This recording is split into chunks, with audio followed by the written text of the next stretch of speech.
हम तो कहते हैं कभी अपने जीवन के दुख भारी लगे तो नरसिंह मेहता जी के जीवन के दुखों को याद कर ले।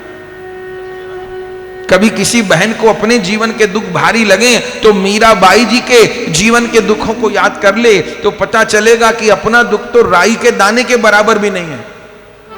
वे महापुरुष लोग कितनी कठिनाई में भजन करके कितना प्रसन्न रह पाए। उनके पास भी 24 ही घंटे थे, ऐसा नहीं कि हमारे पास 24 घंटे हैं, उनके पास 26 घंटे थे। उनके भी 2 ही हाथ पांव थे, हमारे भी 2 ही हाथ पांव हैं।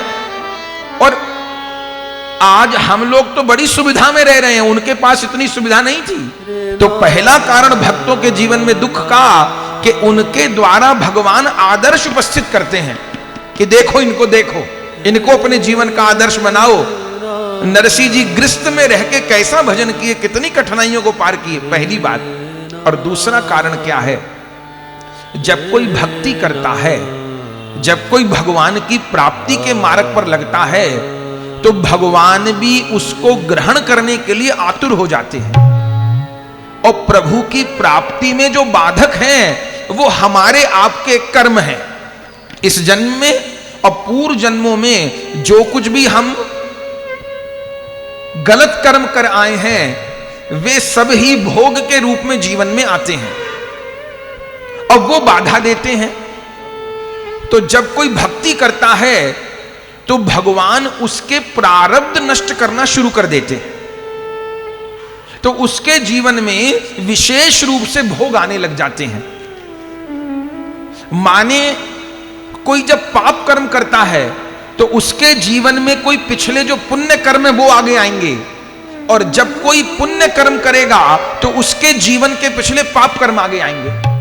तो जब कोई भक्ति करता है तो क्या होता है, भगवान उसके सारे अशुभ कर्मों को नष्ट करते हैं। और जब अशुभ कर्म नष्ट होते हैं तो भोग जीवन में आता है। ऐसा नहीं कि प्रभु सहायता नहीं करते, सहायता होती है, लेकिन किसी अंश में साधक को भोगना भी पड़ता है।